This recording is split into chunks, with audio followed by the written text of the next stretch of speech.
What's cracking, everybody? New video. Now, question is, did the Raza from Northern California get involved in the Pelican Bay riot in 2000? I've been asked that several times lately. I've also been asked around that time, how many vatos from Fresno, how many Bulldogs were there? That's today's video. Now, I want to say this. I've been asked these questions recently quite a few times, right? And so I had thought, last week I was thinking about it. I said, maybe Monday or Tuesday I'll do a video on it. And then lo and behold, as Johnny would say, lo and behold, this morning, now, reminder, I don't watch anybody on YouTube anymore. All I watch is like investing, stuff like that, right? If something pops up on my feed, the thumbnail's catchy, the title's catchy or interesting, I will click on it. So again, lo and behold, this morning I see a video by Paradigm Media News. It popped up on my feed today. It's 5 days old as of today. And it had a lot of detail. There was a story about an incident that I'm aware of that happened in Pelican Bay in 1998. And so I said, you know what? That's around the same time frame that I'm going to speak about. So maybe this is just, a way of, make that video today. Now, listening to that video, again, I know a few of the players involved in that. That thing was a mess, very bloody. A lot of people got hit. And it's surprising to hear the story because I remember that when the dust settled, when everything was said and done, the word was, if anybody speaks on this, whack them. It's over. It's not to be gossiped about and all this and that. Now, 30 years later, for me to hear it, I'm like, whoa, I remember it. But anyways, the only thing that, and it's not Boxer, that's what he's, it's what he's being told. And there's only one thing. Well, there's a couple things, but there's one thing that had me cringing when I heard that story, right? And here it is. So I know that as far as the Raza from Northern California, when they hit a yard, they have to be cleared by their own people, not the administration, none of that bullshit committee thing, by their own people. They have to be cleared before they're allowed to have weapon stock and weaponry and all that stuff, right? For Southern California, that's not the case at all. So when I heard the part, that these vatos who got assigned the jale, a very serious jale, who got assigned the jale before they even left the shoe, they had a target, and it was serious. So for me to hear that these guys who are coming out of the shoe, so obviously they've got some kind of seasoning on them, right? They have some kind of experience to them. For me to hear that they landed on the yard and couldn't get their hands on weapon stock or weapons, mind-blowing to me. It's fucking mind-blowing because you're going to get issued a fish kit. You're going to have something in that fish kit that you can use to chop that metal desk up in your in your cell, or the metal locker. There was a specific flap on the locker that I used to cut off, and I would rebuild out of soap, tape, and I would paint, right? You can make black paint out of soot and wax, so it's not hard, okay? But so to hear that these vatos who have a serious assignment couldn't cut their locker, they were there a few days and couldn't cut their locker, that tripped me out. I was like, wow, these vatos, I don't know. But anyways, there's that. But that was a very ugly thing that happened. A lot of people got hurt. A lot of people got hit. And before I get into the story, those of you that saw that story, that listened to it, you hear the treachery. You hear how cold-blooded it is. And that's why. And people can disagree, and that's fine. But that right there, that way of thinking and living, that environment that you have to function in on a daily basis is the reason why I personally believe Raza from Southern California, or Raza that represents Southern California, have it harder than anyone when it comes to doing time. I can tell you right now that Raza from Southern California does not look at any other entity, any other faction as the threat. They look at themselves, the enemy within. Be careful what you say. Be careful who you talk to. Be careful who you give advice to.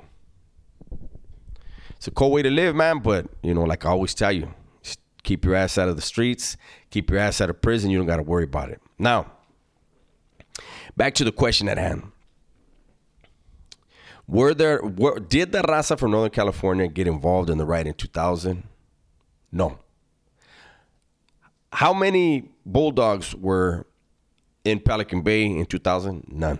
And we're going to get to that right now. So, in 1998, there was still a red light. Yes, red light. It cracks me up when I use the term red light and people try to correct me. Don't you mean green light? No, if I meant green light, I would say green light. Green light means go.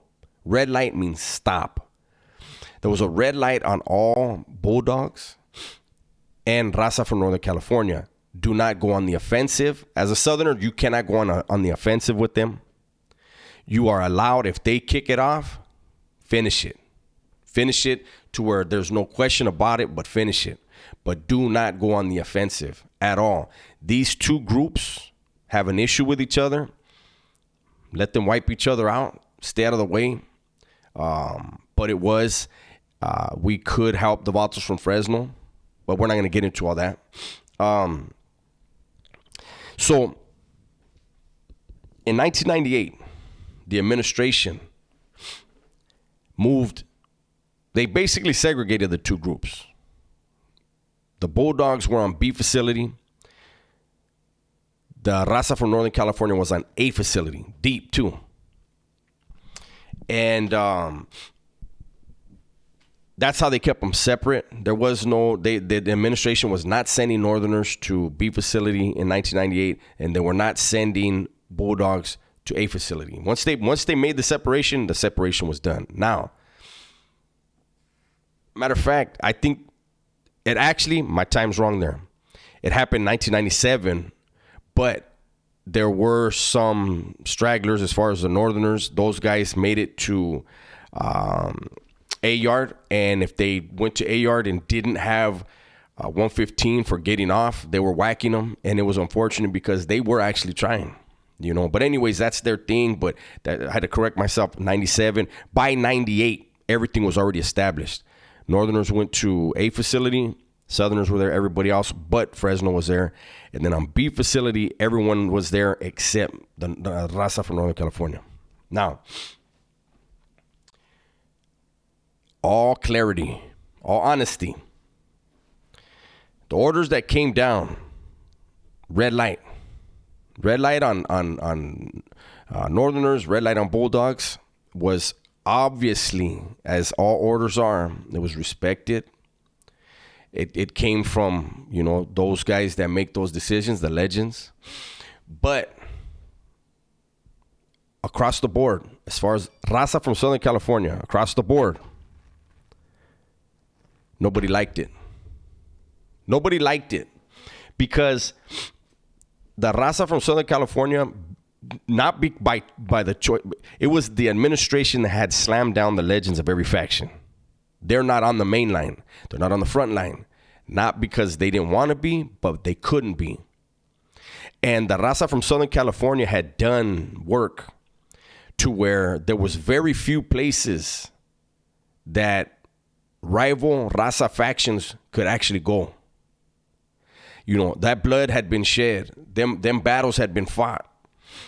And when the order came down, red light, the administration was well aware of it and immediately started moving Northerners into spots they hadn't been in.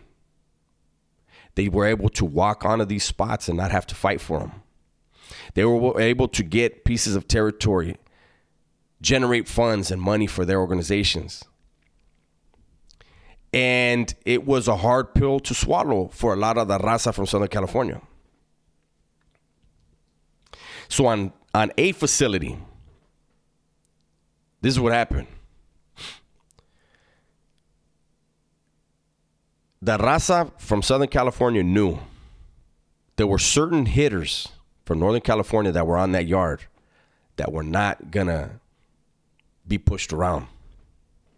One of them's famous. I won't say his name. I talked about this story before. You know, you can go back and find the video. But again, it was red light. No offensive moves against them. You can play defense. If they kick it off, finish it. But you do not initiate war with these dudes. Let them do their thing. So the Vatos over there on 8 yard. I was in the shoe at the time when this happened. But you hear everything. What happened was they didn't like seeing these Vatos on the yard. They didn't like seeing them on the polo bars. They didn't like seeing them with their shirts off, flagging their stuff, right? So they formulated a plan. They went up to the Raza from Northern California and told them, man, you Vatos can't be walking around this fucking yard with your shirts off, eh? Just out of respect, you Vatos are trying to gangbang. You know, we're not feeling that. It was obvious that they weren't going to accept that. But it was a way to force their hand for them to go on the offensive and then do what they wanted to do. So sure enough, the Northerners, they made their move. And the smartest thing that they did, like everybody was like, they did that, is they tied their knives to their hands because they were completely outnumbered. They kicked it off. They stabbed a few dudes. They did that. And then they were swarmed. They were overwhelmed. But Vatos couldn't get their knives out of their hands because they were tied down, which was smart because it would have been used against them, right? So that happened. Once that happened, there were, like, I don't want to get into all the, because there's a lot I could say about it. You know, there were, I just don't want to do it. Those that were there know. And I'm talking about Raza from Northern California. Those of you that were there, that were involved in the first incident, know what the guys you left behind wanted to do, and it wasn't accepted, right? So the Juras got to play their game at that point, and that's the thing about prison. Once it kicks off, if the CO don't like you for whatever reason, and your faction goes to war with another faction, beware. Be on your toes. So what was happening is they let the Northerners off lockdown. They would go to yard. Southerners remained on lockdown. Before yard recall, the cops would crack a cell of Southerners, tell them shower time. They would come out of their cells strapped up. The Northerners would be released into the or allowed back into the housing unit. The cop would walk away from the panel, the control panel, and the Southerners would come out with their knives and they would go at it. And there was a lot of tier warfare, a lot of bloodshed. And after a while, the administration said enough is enough.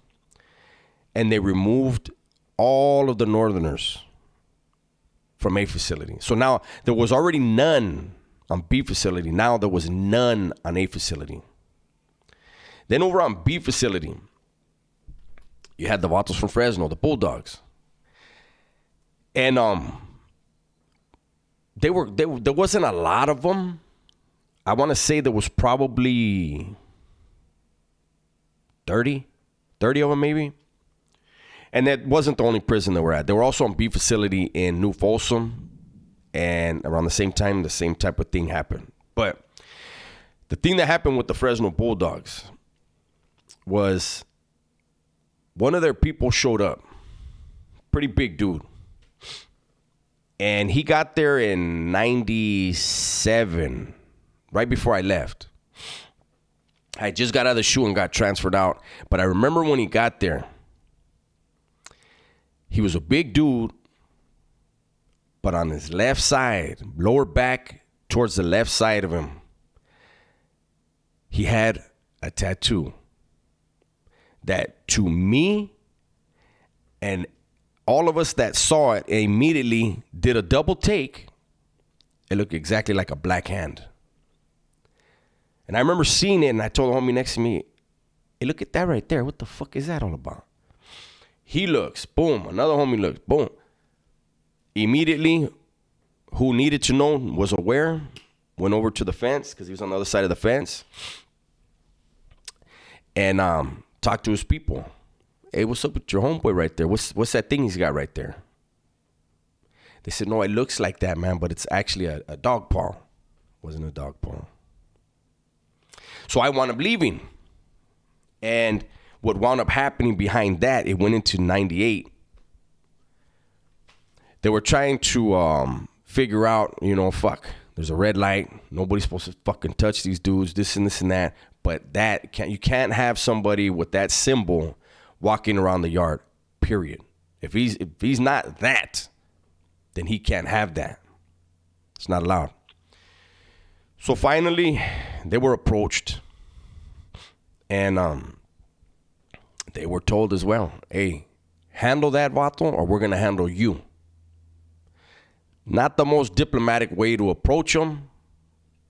But again, it was one of those things where it was like, these vatos were following orders, but they were trying to instigate something, right? At yard recall, the Bulldogs that were lined up in front of whatever buildings they were living in, they started stacking up, and some of them, buildings they didn't live in, they're hanging out. And at yard recall, they rushed the Raza from Southern California. No weapons. They had none of them used weapons, but so there was a little riot for about a good 20 minutes. And then after that, all of the Bulldogs were shipped out. So you have a situation where, matter of fact, I think the incident with the Bulldogs was first, actually. I'm almost completely positive that incident happened first. But it actually was. I'm going to tell you why I remember. Because when the thing happened with the vatos from Fresno, again, there wasn't that many of them. And, they were kind of, viewed as that renegade group that the administration never knew what to do with, right? So they put them all in ad seg. They signed the chrono to transfer to Salinas Valley. So then they left, right? Then after that is when the incident occurred with the Raza from Southern California, the Raza from Northern California. Bloodshed on the tiers. It was bad. It was guerra. And the administration decided to transfer all of them out, like I told you. And the administration did it because there was too much attention. The FBI had an office in Pelican Bay Shoe. They had lawsuits left and right. A bunch of cell murders were happening in the shoe. It was just an extremely violent place to where there was a lot of attention. I think the administration was trying to figure out how can we get some of the attention off of us. But the COs, I remember hearing about it. The COs were pissed. They were complaining. They said, by moving the Raza from Northern California and Fresno Bulldogs out of Pelican Bay, the CDC had handed the main lines of Pelican Bay to one faction. Made it a stronghold. And they were right. Up until the riot in 2000, it was known that nobody was going to be coming out there to either one of those yards that were solidified again, and it wasn't going to happen. Unfortunately, that damn riot happened, and the administration succumbed to the correctional officers' worries and started bringing them back out there, Northerners, not the Bulldogs, but Northerners, and, things ensued. But that's my video. That's hopefully going to answer everybody's question. It was through battle that both groups were no longer there, And had they been there, neither group would have been participating in the 2000 incident. It wasn't their issue. It wasn't their business. And that's just the way it's always been. I'm thinking about, I might do a video in the future about the difference in the rules of, not rules of engagement, but the different engagements when it came to Raza dealing with or beefing with Raza from Northern California and Fresno compared to Raza from Southern California beefing with the black inmates. It was a completely different thing. I may do a video on that. Now that I said that, somebody else is probably going to jump on it. But we all have our own life experiences and views, right? So anyways, that's my video for today. Hopefully you guys enjoyed it. If you did, hit the like, leave a comment, share, and let's blow the channel up, man. Let's get back in the algorithm. Everybody, please be safe, be smart, tell the ones you love that you love them. And don't forget to go check out Food and Fallons. Subscribe to the channel, and let's blow that channel up too. With that said, I'm out of here.